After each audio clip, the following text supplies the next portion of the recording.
Hei, keerdussõbrad, kui te nüüd imestate, miks meid siin neljapäev reede võib-olla poest ei leia, siis noh,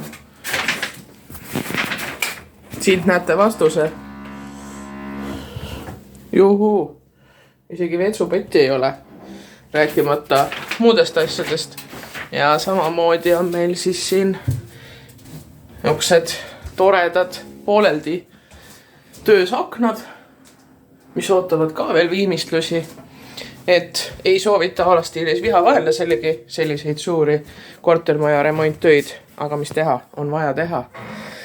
Ja siis mind ei ole poes, aga kui midagi on, siis helista ja leiame lahenduse. Ja kindlasti tulge laupäeval, siis ma olen olemas. Ja laupäeval on meil täiesti keerdus inspiratsioonipäev.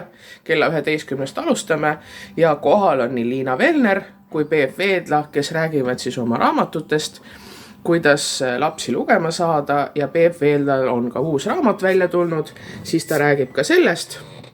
Samuti saab siis koha peal uurida loogikut ja sain kätte Jolly Hibi üliägedad magnetklotsid. Nii et ka nendega saab tutvust teha. Nii et tulemas on üks tore päev, nii suurematele kui väiksematele, ja otse loomulikult siis saab poes ringi vaadata ja minu käest igasuguseid küsimusi küsida. Ja samuti siis ka Liina Velneri ja Peep Veedla käest. Nii et näeme laupäeval.